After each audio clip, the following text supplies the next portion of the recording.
재정이 그 역할을 충실하게 해주었다고 생각합니다.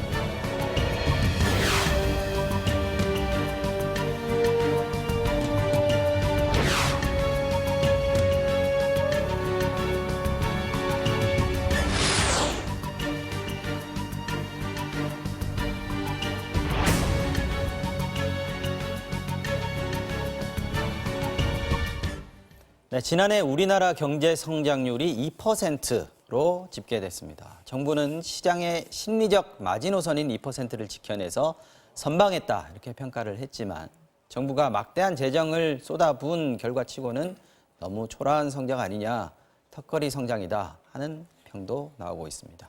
경제 성장률 2% 어떻게 봐야 하는지, 어떤 의미인지 정철진 경제평론가와 함께 이야기 나눠보겠습니다. 안녕하십니까? 네, 안녕하십니까? 결국 2% 찍고 끝이 났네요. 네, 그렇습니다. 네, 어떤 의미입니까? 우리가 이제 경제 성장률이라고 쉽게 이야기를 하는데요. 정확한 명칭은 실질 GDP, 국내 총생산 증가율이다. 이렇게 표현하면 될 것 같습니다. GDP가 기준이고요. 예, 그게 2%라는 건데요. 네. 그러니까 우리가 생산, 분배, 지출, 쉽게 말해서 네. 생산하고 뭐 소비하고 소득 벌고 이게 평균적으로 2019년 한 해 2% 늘었다. 이렇게 보면 될 텐데 이게 평균 2% 아닙니까? 네. 그러니까 어떤 분의 씀씀이는 평균 2% 늘었겠지만 아주 더 확 지갑을 닫은 경우도 있겠고요. 네. 월급이 평균 2% 올랐지만 상당 부분들은 월급이 깎이는 경우도 많이 있었고요. 네. 생산이나 투자 같은 경우에는 훨씬 더 큰 폭으로 줄었을 수가 있겠고요. 뒤에서 얘기하겠지만 실은 2019년 한 해를 놓고 보면 정부의 이 재정 사이드들의 역할이 굉장히 컸거든요. 그러니까 상대적으로 민간 부분은 이 평균 2% 늘었다고 성장했다고 하지만 마이너스의 가능성도 굉장히 크기 때문에 참 힘들었던 한 해다 이렇게 볼 수가 있겠고요. 2%라는 기준을 과거랑 좀 비교를 해보면 네. 이게 2008년 말 세계금융위기 터지고 2009년에 0.8% 성장. 그때 굉장히 힘들지 않았었습니까? 네. 그때로 따져서 10년 만에 이제 최저치다 이렇게 볼 수가 있겠고요. 우리 대한민국 이 한국 경제가 뭐 통계 작성 이후에 2%를 못 된 게 크게 3번 있었습니다. 네. 1980년에 그 2차 오일 쇼크 있었을 때하고 그다음에 97년 IMF 때. 다음에 98년에는 마이너스 두 번은 역상정이었고 그다음에 2009년이었는데 이번에 또 2% 아니었습니까? 네. 문제는 그때 당시 2차 뭐 오일 석유 파동 혹은 IMF 외환 위기, 세계 금융 위기라는 이런 굵직한 위기가 아니었음에도 불구하고 우리가 이제 2% 성장에 그쳤다는 이 점이 실은 상당히 좀 우려를 이제 났던 그런 대목이었었습니다. 근데 선진국이 될수록 우리가 선진국이냐 아니냐도 뭐 논란이 있습니다만 선진국이 될수록 저성장할 수밖에 없는 거 아니냐 이런 것들도 있지 그렇죠. 이제 저성장이 고착화된다라고 해서 우리가 뉴 노멀 뭐 이런 표현, 그러니까 새로운 표준이다 이런 말도 쓰게 되는데 네. 여기서 요거를 과연 이런 논리를 우리 한국 경제 2019년에 좀 적용하기는 좀 힘든 부분이 2019년 그러니까 민간도 같이 돌아서 저성장으로 2%를 맞췄다면은 좀 이야기가 달라질 텐데 2019년 한 해를 놓고 보면 민간과 뭐 정부 사이드 네. 재정의 각각 기여도를 보면 거의 정부 쪽의 힘, 이 재정 쪽의 힘이 민간의 기여도보다 3배 이상 많거든요. 그렇군요. 그러니까 재정 쪽이 뭐 정부가 한 1.5% 기여했다면은 뭐 민간은 거기에 3분의 1밖에 안 되는. 그러니까 저성장이 고착화된다는 건 맞지만 내용적인 측면에서 보면 민간은 완전히 뭐 못했는데 부진했는데 정부가 노력해가지고 지금 여기까지 만들어 2%라도 맞추려고 그렇죠 했던 부분입니다. 그렇기 때문에 이게 이제 물론 마중물 효과를 우리가 기대하면서 재정이 나왔지만 그렇죠. 이제 빨리 이 바통을 민간 섹터에서 받아주는 것이 뭐 2020년, 2021년에 또 다른 우리 한국 경제의 숙제라고 볼 수 있겠습니다. 이번에 4분기에 2019년도 4분기에 많이 집중이 됐습니까 재정이? 아닙니다. 실질적으로 이제 1분기에 마이너스, 그러니까 분기 성장률은 마이너스 0.4%가 나와서 2분기에 어마어마하게 재정 투입이 있었고 어쨌든 경제를 살려놨고요. 3분기 때 이제 완전히 그 재정의 기여도, 재정 효과가 떨어지는 것을 확인을 했거든요. 그래서 저 역시도 이런 추세라면 우리가 2%는 힘들지 않겠느냐. 한 1.8에서 1.9 정도를 맞아요. 많은 예상했는데 분들이. 뚜껑을 열고 보니까 4분기 때 정부가 또 한 번 이 재정의 힘을 가지고 좀 끌어올리면서 2분기 때 한 번 하고 4분기 때 마지막으로 이제 스퍼트를 올리면서 이제 뭐 2%를 맞췄는데요. 홍당희 경제부총리가 어쨌든 뭐 심리적인 뭐 마지노선이었다 뭐 이런 표현도 썼습니다. 심리적인 마지노선이라는 건 2%라는 숫자만 가지고도 사람들이 오래 경제 활동에 영향을 끼친다라는 얘기겠죠. 긍정적인 영향을 끼친다는 거죠. 1.9와 2는 이제 상당히 느낌이 다르다. 다가오는 네. 느낌이 다르기 때문에 아마 그런 뜻의 경제부총리의 표현이 아니었나 싶습니다. 올해 2.4% 뭐 목표치라고 하는데 네. 정평론가님께서 보시기에는 어느 정도 2.4를 달성하려면 이제 긍정적인 부분이 다 맞아 떨어져야 되는 거예요. 가령 이제 뭐 투자 부분 같은 경우에는 작년에 워낙 안 좋았거든요. 뭐 설비 투자는 마이너스 8% 이상의 감소율이니까 네. 우리가 기저 효과라고 하잖아요. 그거 대비 좋아질 수밖에 없는. 특히 네. 이 경제 성장률이라는 것이 직전 연도 대비 얼마 성장했냐라는 거기 때문에 이번에 낮았으니까. 네, 기저 효과가 좀 큰 역할을 수치상으로 차지합니다. 그런 부분이 있고 수출 같은 경우에도 작년에 1.5 우리가 이거 적어도 2.5 이상은 나와야 됩니다. 근데 수출이 최악이었다. 그에 비해서 올해가 좋아지고 특히 수출 같은 경우에 반도체가 뭐 세계 모든 기관에서 한 목소리로 좋아진다라고 하니까 뭐 이것도 이제 좋아지는 거고요. 소비 부분에 있어서는 이것도 뭐 좀 의식을 했는지 안 했는지 모르겠지만 어쨌든 비공식적으로 중국의 시진핑 주석이 이제 뭐 상반기에 방문한다고 하지 않았습니까? 네. 근데 만약에 오게 될 경우에는 분명히 선물을 갖고 올 거예요. 그 대표적인 게 뭐 한알령 해제 뭐 이런 건데 그게 무슨 효과가 있냐면은요. 과거 박근혜 정부 때 2013년, 14년, 15년 때도 잘 보면 네. 국내 내수가 그리 좋지 않았음에도 소비가 잘 나왔던 게 소비 지표가 유커들이 와서 돈을 많이 썼던 그런 효과거든요.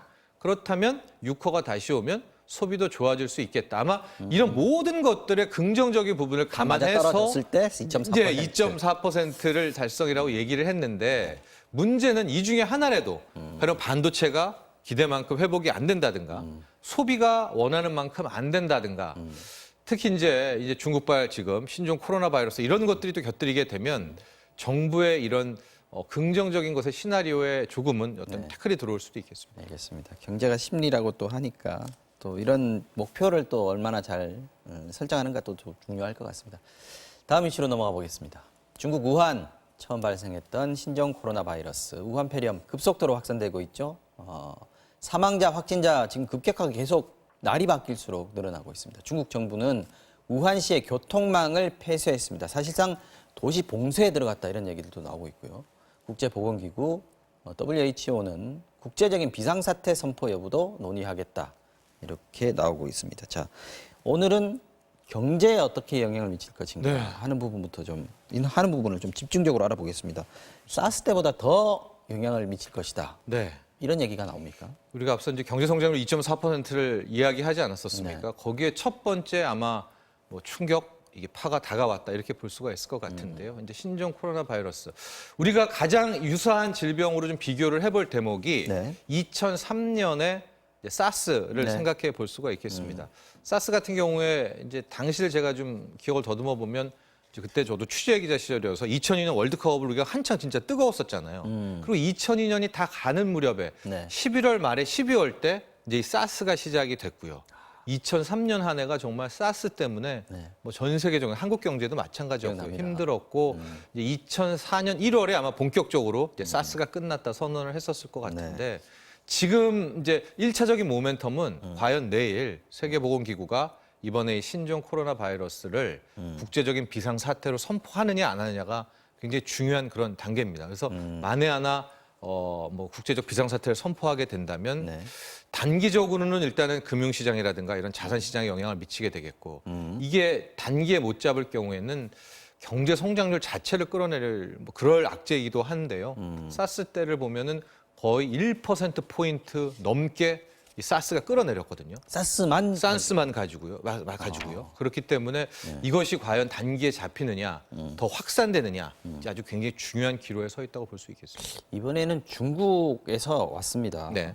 중국 경제가 사스 때에 비하면 아까 2002년에서 2004년까지 이어졌다고 얘기했는데 중국 경제 지금하고 비교가 안 되는 상황 아니었습니까? 그렇습니다. 지금 훨씬 더 커졌는데 그렇다면 영향도 더 크다 이렇게 볼 수도 있는 거죠. 그렇죠. 굉장히 지금 중요한 질문을 해주셨었는데요. 왜 지금 이게 사스보다는 신종 코로나 바이러스 자체가 뭐 강한 질병은 아니더라고 하더라도 왜 사스 때보다 훨씬 더 주의해야 되고 또 타격이 클 수 있냐 이런 얘기가 나오는가 하면요.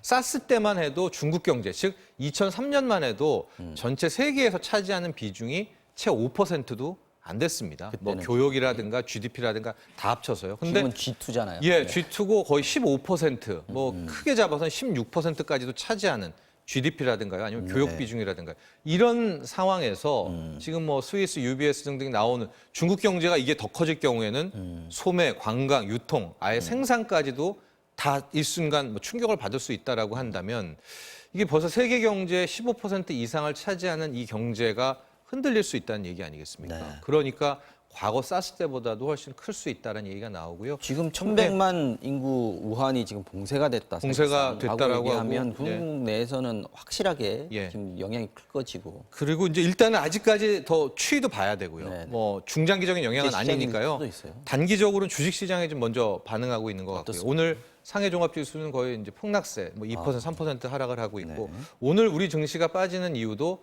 역시 이 신종 코로나 바이러스 영향이다 볼 수가 있는데요. 네. 참고로 사스 때를 보면 2003년에 사스 터지고 이제 이게 확산됐을 때 한 4개월 만에 18%에서 20% 코스피가 급락을 코스피가 그렇게 했고요. 많이 예. 빠졌었습니다. 1년 정도로 본다면 거의 30% 가까이 이제 하락을 했었거든요. 네. 물론 이제 그때 당시를 돌아보면 뭐 2000년대 초반에 이제 나스닥 버블, 기술주 버블 꺼지고 뭐 그 여파라고도 볼 수 있겠지만은 지금 이걸 단기에 잡지 못한다면 이게 마치 사스처럼 전 세계적인 대질병으로 가게 된다면 글쎄요, 1차적에는 이 금융시장, 자산시장 타격, 네. 2차적에는 이제 세계 뭐 경제 성장률, 또 우리도 중국과 밀접한 관계가 있으니까 경제 성장률까지 영향을 줄 수 있는 그런 대목이기 때문에 이걸 뭐 단순하게 1.4% 어렵겠는데요.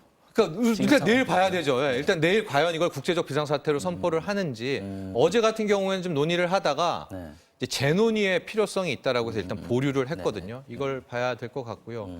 아마 지금 중국의 이 규모가 워낙 커졌기 때문에 벌써부터 유럽 시장에서는 뭐 명품주들, 그러니까 고가 핸드백이라든가 패션 관련한 럭셔리 이제 제품들을 만드는 유통주들이 또 급락세를 보이고 있거든요. 그리고 우리나라 같은 경우에도 뭐 화장품주라든가 네. 항공주, 또 정유주, 화장품, 예, 항공 다 이제 중국 관광객들과 관련된 거죠. 그렇죠. 그렇죠. 중국인들이 관광 안 한다면 항공이 타격일 거고 지금 유가도 골드만삭스가 뭐 큰 폭의 하락을 전망하는 거 이게 이제 더 장기화될 경우 네. 이게 중국의 세계 공장 아니겠습니까? 근데 공장이 멈출 가능성이 크죠. 그렇다면 원유에 대한 수요가 떨어질 수 있다. 그래서 뭐 정유주까지도 다양하게 얘기가 나오고 있는데 일단은 이제 아직까지는 이제 위기 의식입니다. 네. 그래서 막 우리가 너무 큰 걱정하는 것도 문제겠지만 주의할 단계는 주의를 해야 되겠고요. 차차 어떻게 이 질병을 판단하는지를 계속해서 관심을 기울여야 될 것 같습니다. 알겠습니다. 자, 지금까지 정철진 경제평론가와 말씀 나눠봤습니다. 오늘도 고맙습니다.